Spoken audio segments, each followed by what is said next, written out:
From storyflo, this is your daily audio brief. It's Mason, August 13th. 5 things on the tape worth your attention this morning. Let's get into it. First, from the Daily Upside. The SEC's proposed semi-annual reports could hide negative earnings. Negative quarterly earnings could start going the way of a certain 2025 heist movie starring Jesse Eisenberg. Now you see me, now you don't. With the SEC's proposed change to allow companies to report earnings semi-annually rather than quarterly, negative quarterly performance is more likely to get swept under the rug in positive half-year reports. For example, bad quarters where revenue declined by at least 5% would be masked by positive semi-annual reports at twice the rate as good quarters, according to a Bloomberg analysis of S&P 1,500 companies' earnings going back to 2010. Next, second, from the Daily Upside. Sticky inflation, job loss prolong Fed's interest rate limbo. No surprises. More time. That's what July's inflation report delivered to the Federal Reserve on Wednesday. The Bureau of Labor Statistics' latest Consumer Price Index update showed the broad gauge of goods and services costs rose 3.4% year-over-year. That was exactly in line with Wall Street's expectations, and might mean another month of waiting and seeing if the Fed is done with its wait-and-see approach to prices.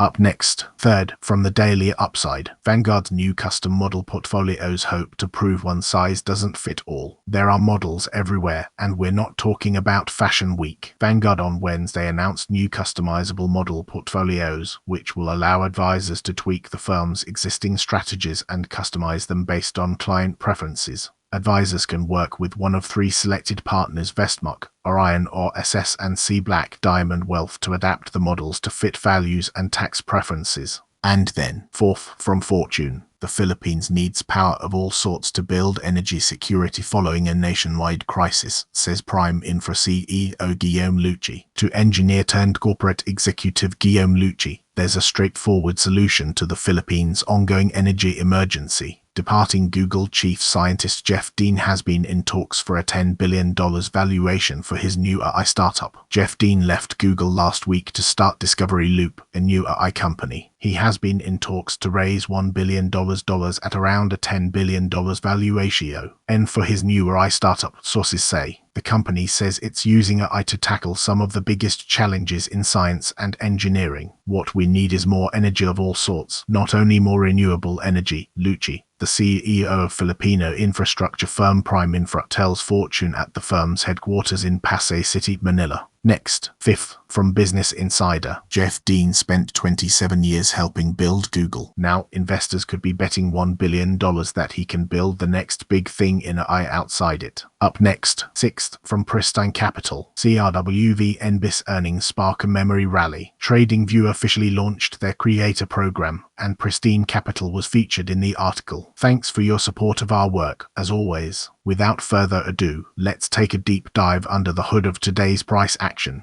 HCPI came out in line with estimates. PPI incoming tomorrow AM. US Investing Championship record 2026 15.03% as of 7/31/2025 plus 39.1% 2024 plus 254.0% 2023 plus 103.5%. And then, seventh, from TTG Trading. TTG EDOD Market Review Positions, Themes and Global Trend Portfolio.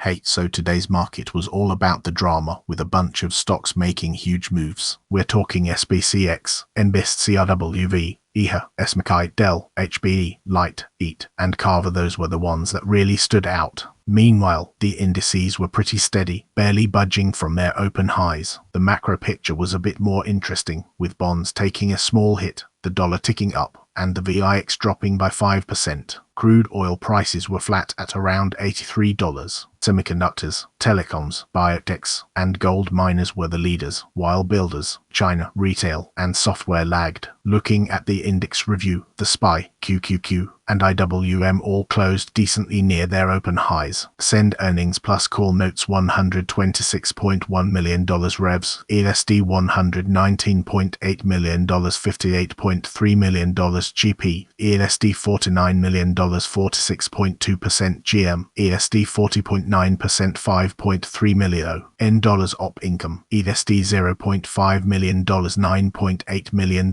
NI, ESD. It's worth noting that semiconductors, telecoms, and biotechs were the clear winners, while builders, China, and retail were the laggards. For listeners who want low-fee crypto exposure, our markets partner Kraken supports Bitcoin, link in show notes. Next, 8th, from Todorison, 15 cents $22.50 OCF $19.50 FCF generated Q 2026 net revenue of $126.1 million and adjusted EBITDA of $29.1 million, scaled retail footprint to 55 locations, up FR on 48 at the end of Q1 2026, grew market share by 5% across our 7 markets. Retail transactions up 7% sequentially. 3 filed definitive proxy statement for reverse stock split to enable uplisting to a major US. $23.9 million 5 cents EPS, ESD. Up next, 9th, from the Daily Doom, cooled inflation to heat back up quickly as the dust bowl of summer smoke, cracked earth and narrowing rivers continues unabated.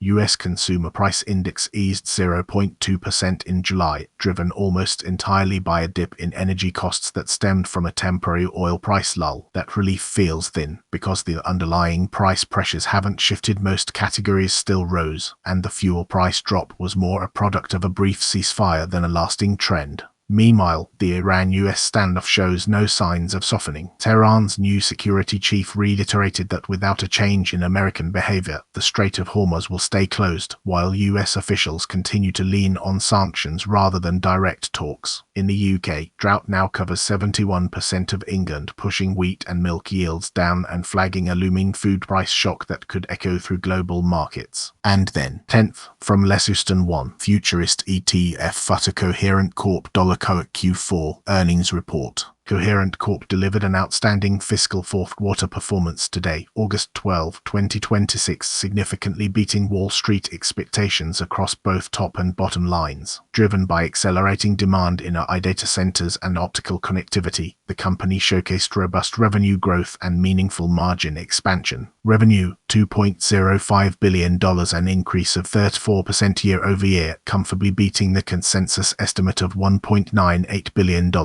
Non-GAAP at $1.74 per share, an increase of 74 cents year-over-year, beating estimates of $1.62. That's the read. Watch the tape, ignore the noise. Back tomorrow. Want this every morning? It's free. Set up your own feed at storyflo.com.